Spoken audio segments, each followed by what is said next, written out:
I'm Peter Deal, one of the developers at QuaeNet for the QMonitor project. For this demo, you are John Smith, owner of Smith Medical Services. Let's log in.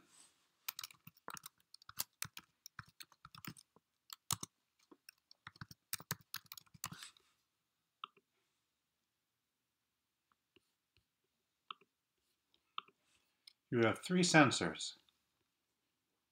A sensor in a lab fridge in a hospital, a sensor in a freezer in a specialty clinic,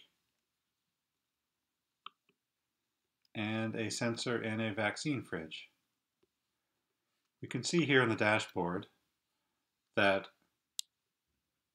the most recent temperature in the vaccine fridge was 38.3 degrees Fahrenheit, and the humidity was 70.9%.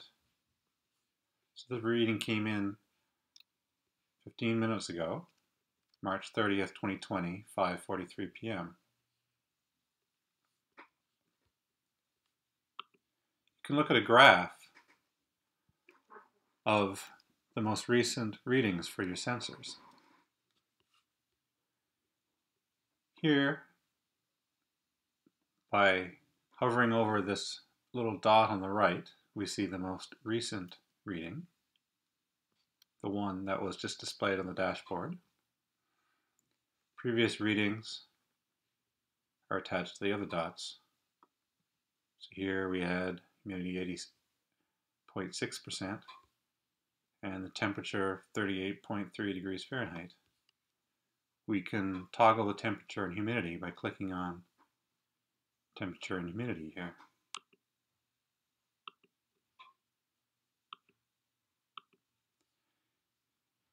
The moment is showing readings for the last hour. So each of these readings represents a 15-minute period. If you want to see readings over a longer period, you can choose day, week, month, or put in a custom period. The custom period, you enter your own start date, start time, and end date and end time.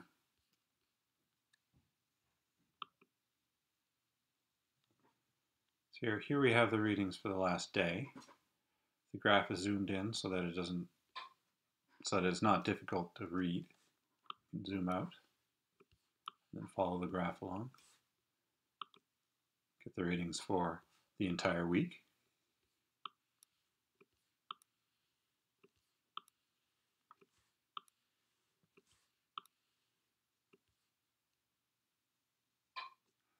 You can also do month, of course.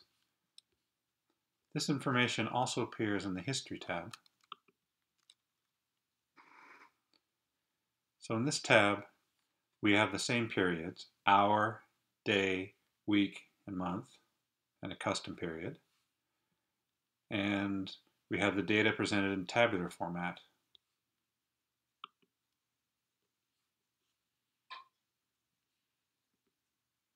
You can export the data to PDF for portability, and you can export it to Excel if you want to do some additional in-house processing on the data. So here we have in the left column the readings organized by date, the temperature and humidity for every reading, a column that tells you whether an alarm has gone off in that period. I'll explain alarms in a minute. And then some values for engineers. So let's go back to the Alarms tab.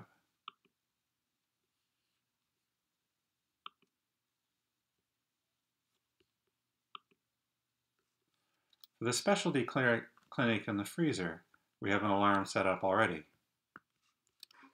The temperature, minimum 68 degrees Fahrenheit, maximum 140 degrees Fahrenheit, and humidity between 40 and 60%. So the purpose of this alarm is that if our software receives a reading outside the temperature or humidity range, you will get an email letting you know that the temperature is outside the range so that you can take immediate action. If you download the mobile version of our app, you will also get a notification on your mobile device. So the alarms can be edited. Here we put in the name, the minute and maximum values for temperature, the minimum and maximum values for humidity.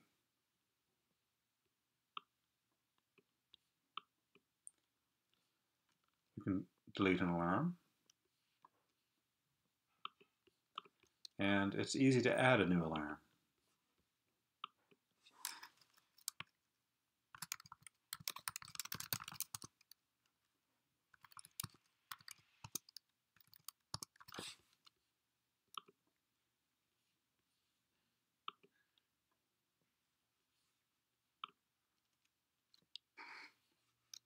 Let's have a look at the users menu. So we're John Smith, and if you look under role, you see that we are company admin.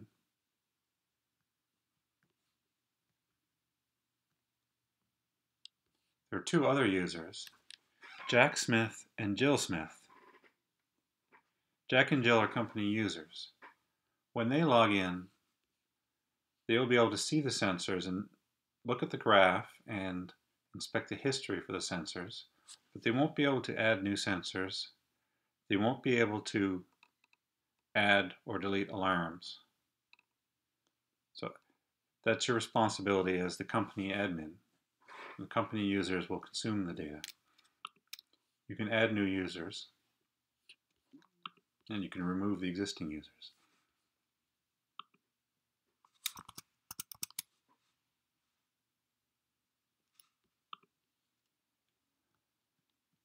Let's go to the Devices menu and click on Temperature and Humidity. The QuaeNet software supports a number of different types of devices. The ones that we're concerned with are the temperature and humidity devices. Map view shows you where all your sensors are located geographically.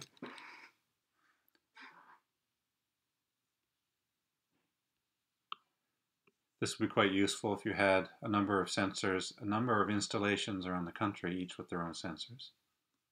For this example, all our sensors are at the same hospital.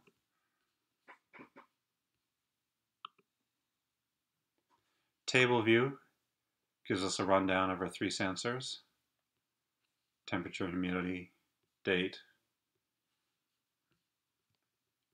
You can add tags to the sensor to organize them by administrative unit, such as floor, fridge, installation, etc.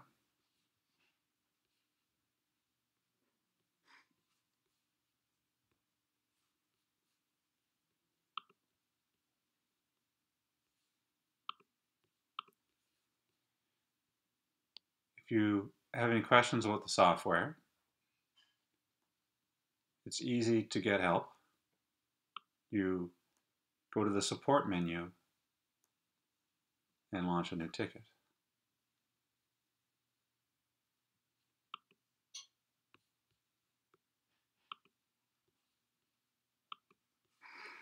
Another feature that we have is the regulatory report.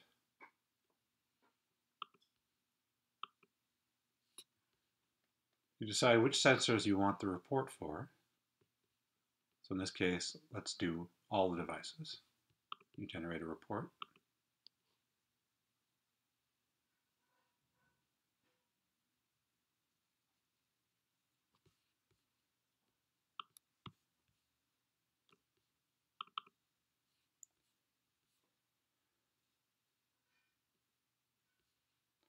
The report shows you data for the previous month. It shows you the minimum, average, and maximum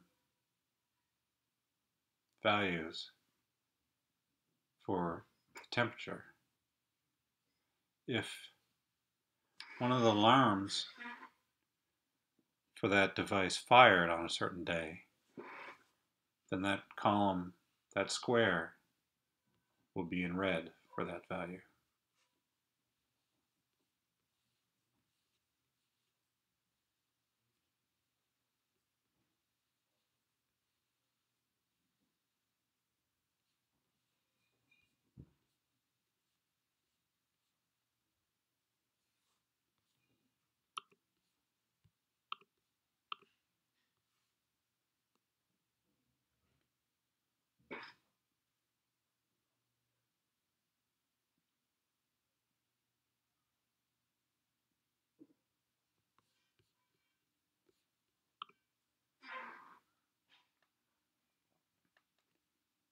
This is the end of presentation for the app.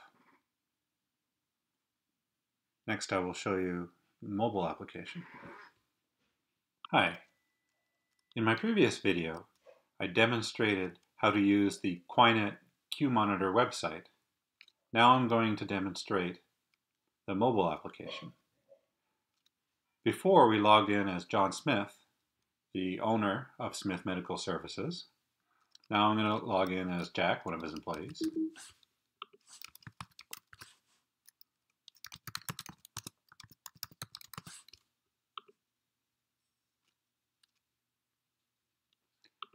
Here we see the three sensors, the one in the lab fridge, the freezer, and the vaccine fridge.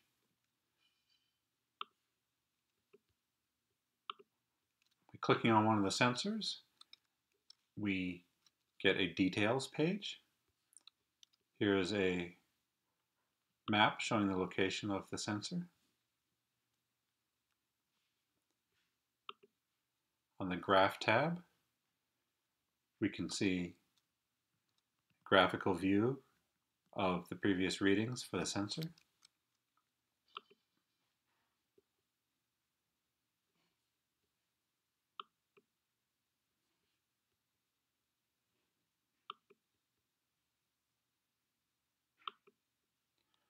We are looking right now at the previous hour. Let's look at the previous day.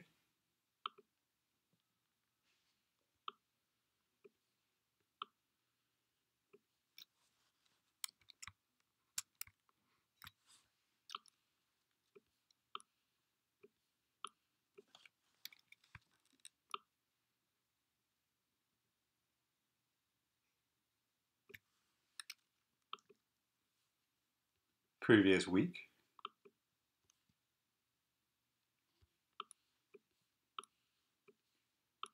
We can scroll through, we can swipe left to look at earlier values, and we can pinch to zoom.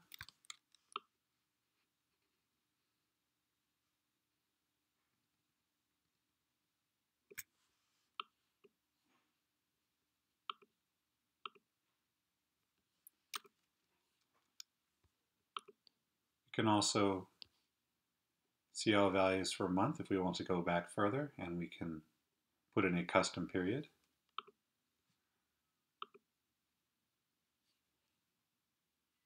These values are available in tabular form on the History tab.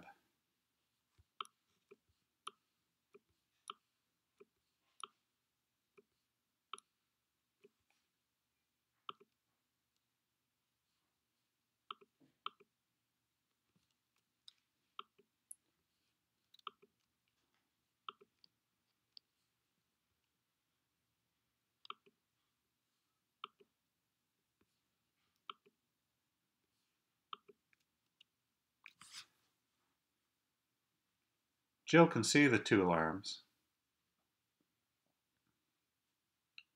and Jack and Jill will both get notifications on their cell phones if a reading comes in that's outside of one of these values. But they can't change the alarms because they're company users. So only John can add and remove alarms.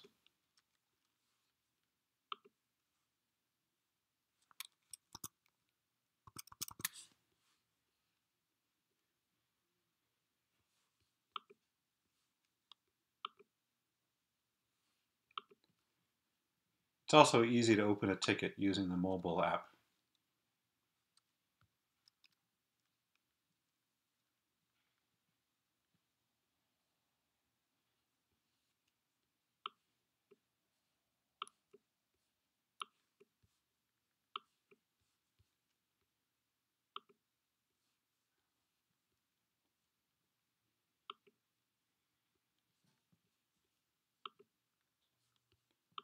And that's the end of my demonstration.